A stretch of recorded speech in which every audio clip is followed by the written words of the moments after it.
The complex appeared on no official maps, existed in no military records available to the public, and was referred to only by bland bureaucratic designation that disguised its true purpose: Epidemic Prevention and Water Purification Department of the Kwantung Army. But the local Chinese population in Harbin, Manchuria, knew it by a different name, the place where people went and never returned, where screams could sometimes be heard despite the thick walls, where smoke from the crematoriums carried the smell of burning human flesh. Behind the compound's electrified fences and watchtowers, behind walls designed to contain secrets rather than just prisoners, Unit 731 conducted medical experiments so grotesque that even 79 years after its closure, the full details remain partially classified, too disturbing for complete public disclosure, too damning to the nations that knew about it and chose silence over justice. Between 1936 and 1945, at least 10,000 people, though realistic estimates suggest closer to 300,000 when including all satellite facilities, were subjected to experiments that redefined human cruelty in the name of military science. They were infected with plague, cholera, anthrax, and typhoid to study disease progression without treatment. They were subjected to vivisection, dissection while alive and conscious, so doctors could observe living organ function before death. They were frozen and thawed repeatedly to test frostbite treatments. They were locked in pressure chambers until their eyes popped from their skulls. They were spun in centrifuges until death. They were deprived of food and water to establish baseline survival times. They were injected with animal blood to test species compatibility. They were exposed to lethal doses of X-rays to document radiation effects. They were subjected to rape and forced pregnancy to study syphilis transmission and weapon-grade pathogens' effects on fetuses.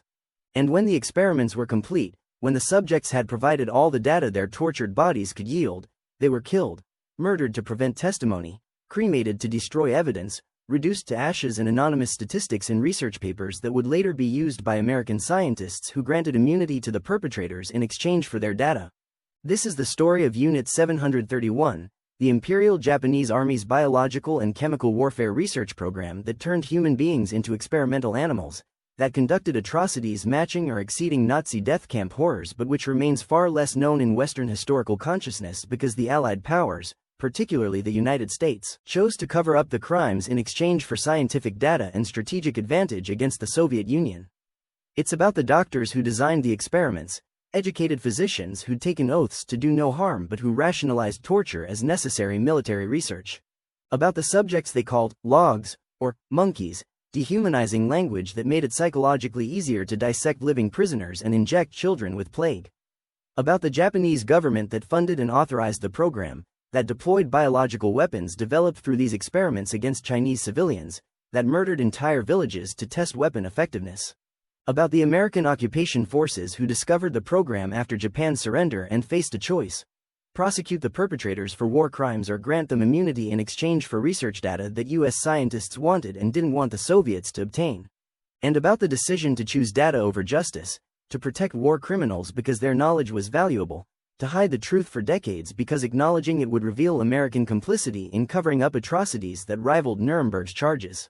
The program's creator was Shiro Ishii, a brilliant microbiologist and army medical officer who'd become obsessed with biological warfare's potential after studying European chemical weapons development following World War I. Ishii recognized that Japan, resource-poor and industrially weaker than Western powers, needed asymmetric weapons that could offset conventional military disadvantages. Biological weapons were perfect, cheap to produce, capable of causing mass casualties, difficult to defend against, and psychologically terrifying. But developing effective biological weapons required human experimentation, testing pathogens and delivery systems on living subjects to understand infection rates, symptom progression, and lethality. This presented ethical obstacles that Ishii dismissed with reasoning that would become standard justification throughout Unit 731's operation. The subjects would be prisoners already condemned to death, criminals and political dissidents whose lives were forfeit anyway, enemy nationals whose suffering served Japan's imperial mission. Using them for experiments was merely extracting final value from lives that were already deemed worthless by the state. This logic, disturbingly similar to Nazi rationalization for concentration camp experiments, transformed medical research into systematic murder by redefining certain humans as non-human, as biological resources to be consumed in pursuit of scientific and military goals. The Harbin facility was constructed in 1936 in Japanese-occupied Manchuria, Far from Japan proper, where such activities might face domestic scrutiny, in territory where Japanese military authority was absolute and local Chinese population had no legal protections or recourse. The complex covered 6 square kilometers, included laboratories equipped with the most advanced scientific equipment available, prison blocks that could hold thousands of subjects simultaneously, production facilities capable of manufacturing tons of biological agents, and a dedicated crematorium that ran constantly, disposing of bodies at a rate that suggested industrial-scale killing rather than occasional experimental casualties. The staff numbered over 3,000, including microbiologists, physicians, engineers, and support personnel, all sworn to absolute secrecy under threat of death, all complicit in activities they understood were criminal but rationalized as necessary for Japan's survival and military superiority.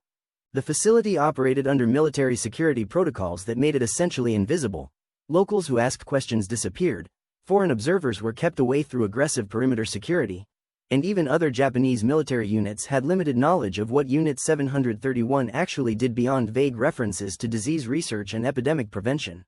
The subjects came from multiple sources but were predominantly Chinese civilians, including women and children, arrested on fabricated charges or simply kidnapped from areas under Japanese occupation. They also included Soviet prisoners captured during border conflicts, Korean independence activists, European civilians who'd been in the wrong place when Japan needed experimental subjects, and even some Japanese citizens deemed politically unreliable or socially undesirable.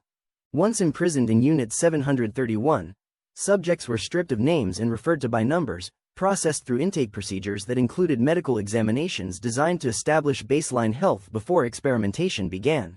They were sorted by age, sex, and health status, creating cohorts for different experimental protocols, human beings reduced to variables in research designs that required large sample sizes to achieve statistical significance.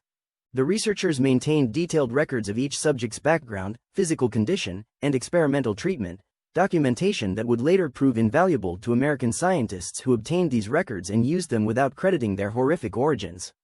The experiments themselves were designed to answer specific military and scientific questions with methodologies that would be completely unethical under any recognized medical standards, but which Unit 731's doctors pursued with clinical detachment that suggested they'd successfully compartmentalized the humanity of their subjects. Plague research involved infecting subjects with Yersinia pestis via various routes, injection, ingestion, inhalation, to determine most effective delivery methods and document symptom progression from initial infection through death, which typically occurred within 5 to 7 days in excruciating suffering that researchers observed and recorded without providing pain relief or treatment. Frostbite experiments subjected prisoners to extreme cold, freezing limbs to various degrees, then testing different thawing methods to determine optimal treatment protocols for Japanese soldiers fighting in Manchuria's brutal winters. These experiments were conducted with particular cruelty. Subjects were taken outside in winter, had their arms or legs exposed and doused with water until frozen solid, then brought inside where researchers would test thawing techniques including immersion in water at various temperatures, exposure to heat lamps, or simple ambient warming, documenting which methods best preserved tissue viability while the subject experienced agonizing pain from nerve damage and tissue death. Vivisection, live dissection without anesthesia, was conducted routinely because researchers wanted to observe organ function in living bodies, claiming that anesthesia would alter physiological responses and contaminate results. Subjects were restrained on operating tables, their bodies opened surgically while they were conscious and aware, internal organs examined and documented while still functioning, researchers taking notes on heart function and lung capacity and digestive processes while the subject screamed or had their vocal cords severed to reduce noise. These procedures were filmed for training purposes, creating an archive of medical atrocity that captured human suffering in explicit detail, footage that was later destroyed by retreating Japanese forces but which survivors and perpetrators described in testimony that confirmed the horror. The vivisections were performed on healthy subjects to establish baseline data, on diseased subjects to observe pathogen effects on organs, on pregnant women to study fetal development and maternal fetal disease transmission, and on children to document pediatric physiological differences. The subjects were kept alive as long as possible to maximize data collection, dying eventually from surgical trauma or blood loss or organ failure, their bodies then subjected to autopsy to examine tissues that had been damaged by whatever experimental protocol they'd endured. Weapons testing used live human targets to evaluate biological and chemical agent effectiveness under battlefield conditions, experiments that were essentially elaborate murder designed to generate performance data for weapons systems. Subjects were tied to stakes at various distances from explosion points, exposed to anthrax or plague dispersed via bombs or aerosol generators, their infection rates and time to death documented to calibrate weapon delivery systems and estimate casualty rates for operational planning. Flamethrower tests used live prisoners to determine effective range and fuel mixture for maximum lethality, researchers documenting burn patterns and survival times with clinical precision that ignored the screaming human beings being immolated for data points. Grenade tests positioned subjects at different distances to map shrapnel distribution and fragmentation effects. Medical teams waiting to examine the wounded and dying to categorize injury types and assess treatment requirements. These tests transformed the experimental facility into a killing ground where military effectiveness was measured in human lives deliberately sacrificed, where optimizing weapon lethality required knowing exactly how humans died when subjected to various forms of attack. The sexual violence and reproductive experiments represented a particularly horrific category of abuse that targeted women subjects with rape, forced pregnancy, and experimental procedures designed to study sexually transmitted diseases and biological warfare agent effects on reproduction. Women were infected with syphilis and gonorrhea through forced sexual contact with infected prisoners or researchers, their disease progression documented without treatment until they died from complications. Pregnant women were infected with various pathogens to study vertical transmission, the passing of disease from mother to fetus. Their pregnancies monitored until birth, when both mother and infant would be subjected to vivisection to examine the pathogen's effects on developing organs. Forced sterilization experiments tested various techniques for mass population control, surgical and chemical methods evaluated for efficiency and reversibility. Procedures performed without anesthesia because researchers claimed they needed to observe subjects' pain responses. The psychological trauma of these experiments was ignored or deliberately inflicted as researchers studied whether psychological stress affected disease susceptibility or immune response, subjecting prisoners to terror and torture while documenting their physiological reactions. The weapons developed through these experiments were deployed operationally against Chinese civilian populations, transforming Unit 731 from research facility to active participant in genocide.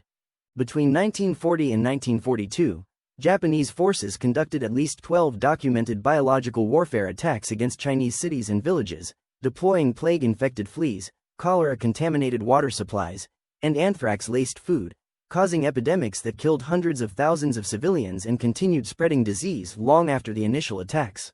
The Zhejiang-Jiangxi campaign in 1942 used biological weapons so extensively that the resulting plague epidemic killed an estimated 400,000 Chinese civilians, more casualties than the atomic bombs would later cause in Hiroshima and Nagasaki combined.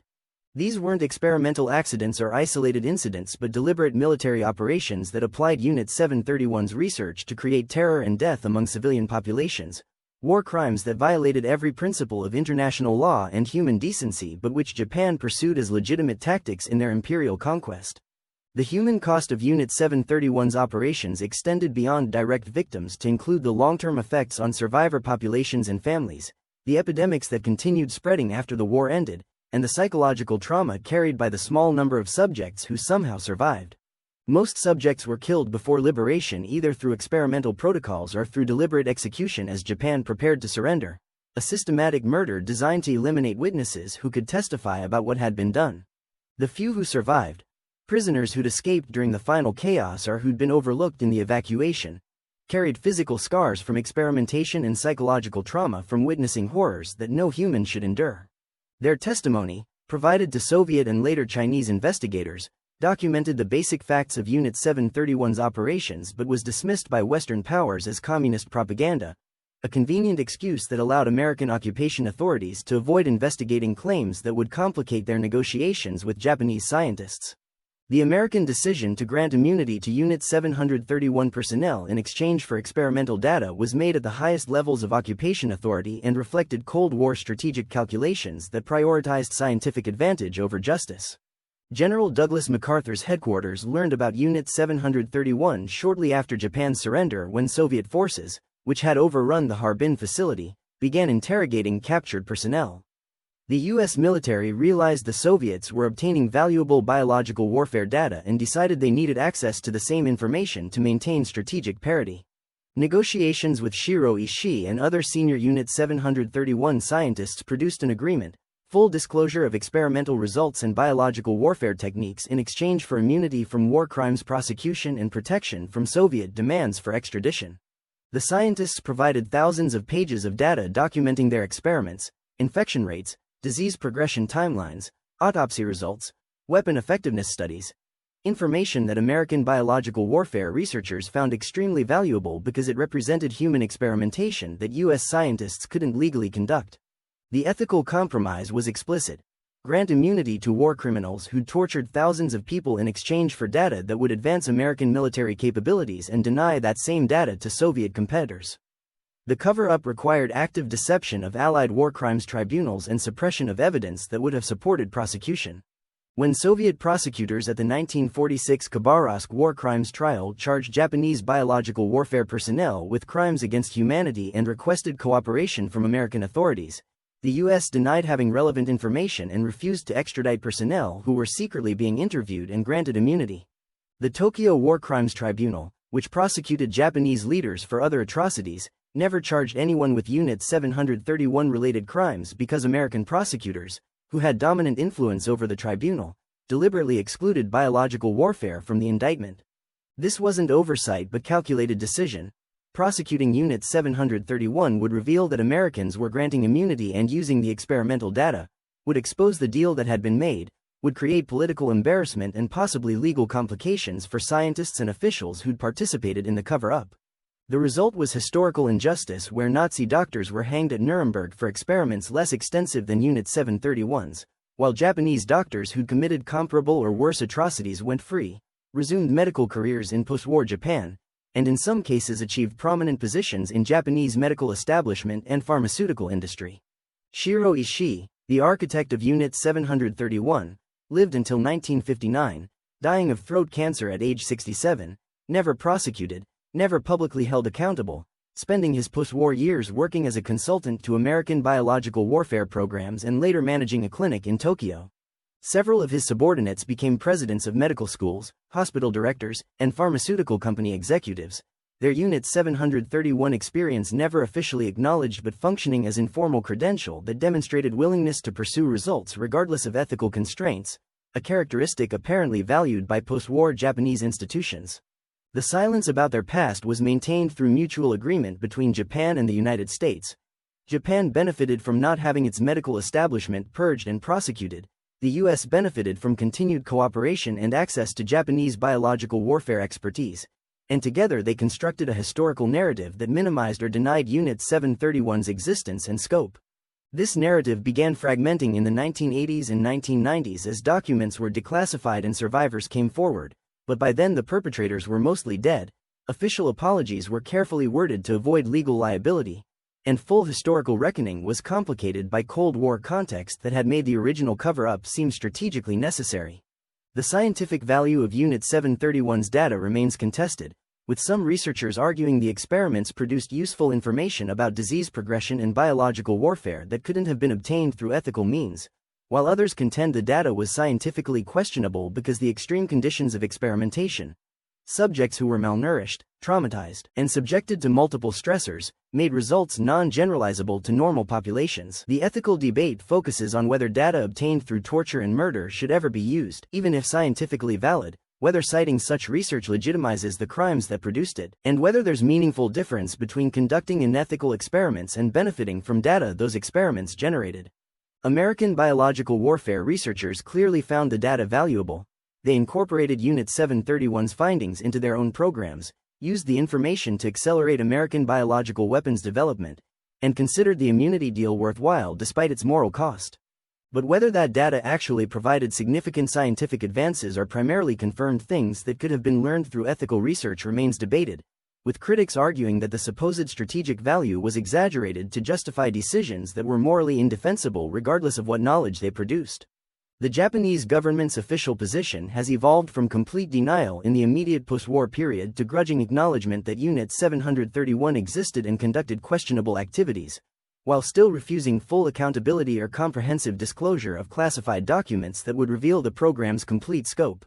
Successive Japanese governments have apologized in general terms for wartime atrocities but have resisted specific apologies for Unit 731, avoided making financial reparations to victims' families, and maintained secrecy around documents that might reveal continuing institutional connections between Unit 731 personnel and post-war medical establishment. This partial acknowledgement satisfies international pressure for some recognition while protecting institutions and individuals from legal liability and historical judgment, a political compromise that frustrates victims' families and historians who want complete truth about what happened and who was responsible. The Chinese government, which has the strongest claim to demand accountability given that most victims were Chinese civilians, has used Unit 731 in political rhetoric when convenient but hasn't pursued comprehensive justice through international courts, perhaps because doing so would require cooperation that Japan and the US have been unwilling to provide and might reveal uncomfortable truths about how much China's own government knew and when. The site of the Harbin facility has been partially preserved as a museum and memorial, though much was destroyed by retreating Japanese forces in August 1945 who burned documents, demolished buildings, and executed remaining prisoners to eliminate evidence. What remains includes some building foundations, preserved artifacts recovered from the site, and extensive exhibits documenting the experiments based on survivor testimony and declassified documents. The museum presents Unit 731 as Japanese militarism's ultimate crime and evidence of the importance of peace and human rights, a framing that's accurate but also serves contemporary political purposes by positioning China as defender of historical memory against Japanese revisionism. Visitors to the site confront physical evidence of industrialized murder, the crematorium where thousands were burned, the dissection rooms where vivisections were performed, the cells where subjects were imprisoned awaiting experimentation. The emotional impact is profound and intentionally so, designed to ensure that Unit 731's crimes are remembered even if complete justice was never achieved, that the victims are honored even if their killers were never punished, that history records what happened even if contemporary politics prevent full accountability. The legacy of Unit 731 extends beyond the specific atrocities committed to broader questions about medical ethics, war crimes prosecution, and the moral compromises nations make when strategic interests conflict with justice. The experiments demonstrated that physicians, trained to heal, could become torturers when authority structures provided permission and when victims were successfully dehumanized through racist ideology that positioned Chinese, Russian, and Korean subjects as inferior and expendable.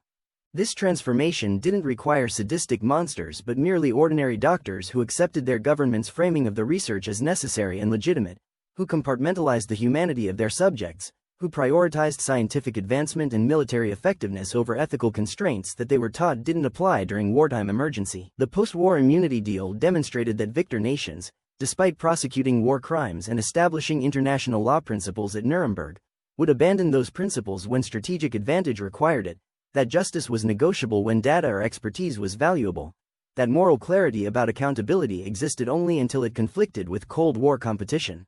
These lessons are uncomfortable because they suggest that the ethical progress represented by post-World War II international law was always contingent, always subject to exceptions when power determined that enforcement was inconvenient. The comparison to Nazi medical experiments is inevitable and instructive. Both involved physicians conducting lethal experiments on prisoners deemed subhuman. Both were rationalized as necessary military research. Both represented profound betrayals of medical ethics. Both were eventually exposed and condemned. But the different outcomes are revealing. Nazi doctors were prosecuted at Nuremberg, their experiments universally condemned, their data generally considered too tainted to use even if scientifically valid. Unit 731 doctors were granted immunity, their experiments were covered up for decades, their data was actively used by American researchers who rationalized that wasting the information wouldn't undo the crimes that produced it. This disparity reflects several factors including racism that made Asian victims less sympathetic to Western audiences, strategic calculations that made Japanese cooperation more valuable than German in the emerging Cold War, and timing differences where the full scope of Unit 731 wasn't revealed until decades after Nuremberg had established precedents that were then ignored rather than applied consistently. The result is historical injustice where comparable crimes received incomparable treatment, where some atrocities were prosecuted while others were protected, where justice depended not on universal principles but on strategic considerations that valued some victims more than others. The human stories behind the statistics reveal the individual tragedy of Unit 731 that aggregate numbers obscure. Each of those 10,000 or 300,000 victims was a person with name and family and life that was stolen for experiments that treated them as disposable research materials. They were farmers arrested while working their fields, students taken from universities on fabricated charges, resistance fighters captured and transferred to Unit 731 instead of regular POW camps, Civilians kidnapped during military operations and disappeared into the Harbin facility. They experienced terror watching others taken to experimentation and knowing their turn was coming, suffered unimaginable pain during procedures designed to maximize data collection rather than minimize suffering, died alone in cells or on operating tables, were cremated and erased from official record, became anonymous, logs, in research papers that documented their deaths without acknowledging their humanity. Their families never learned what happened, spent decades or lifetimes wondering whether their missing relatives were alive somewhere, only learning the truth when historical research or official admissions finally revealed Unit 731's existence and confirmed that those who disappeared had been murdered in medical experiments. The whistleblowers and survivors who eventually exposed Unit 731 despite personal risk demonstrated courage that stands in sharp contrast to the institutions that covered up the crimes. Soldiers who'd served at the facility and couldn't live with their guilt came forward in the 1980s and 1990s, providing testimony about what they'd witnessed even though doing so meant admitting their own complicity and facing social ostracism in Japan where discussing wartime atrocities remained taboo. Chinese survivors who'd somehow escaped or survived imprisonment spoke about their experiences despite trauma that made recounting these memories psychologically devastating, providing witness testimony that corroborated documentary evidence and prevented Japan from denying the basic facts. Journalists who investigated despite government resistance and institutional stonewalling, who tracked down former Unit 731 personnel and confronted them with evidence of their crimes, who published findings that generated political controversy and threats, created public awareness that eventually forced partial official acknowledgement. These individuals achieved what institutions wouldn't. They refused to let Unit 731 be forgotten, insisted that history record what happened even if justice couldn't be fully achieved, honored victims by telling their stories even when governments preferred silence. 85 years after Unit 731's creation and 79 years after its closure, the facility's legacy persists in continuing debates about medical ethics, in Chinese-Japanese tensions where historical memory shapes contemporary relations, in American complicity that remains uncomfortable to acknowledge fully, and in the broader pattern of wartime atrocities being treated differently based on strategic considerations rather than universal principles of justice. The experiments conducted at Unit 731 were crimes against humanity that matched or exceeded Nazi atrocities but which received fundamentally different treatment because the perpetrators had valuable knowledge that Cold War competitors wanted to obtain and deny to rivals. The decision to grant immunity in exchange for data was strategic success. America obtained biological warfare information and prevented Soviets from gaining monopoly on that knowledge, but it was moral failure that abandoned justice for expedience, that protected torturers because their expertise was useful, that chose pragmatic advantage over principled accountability.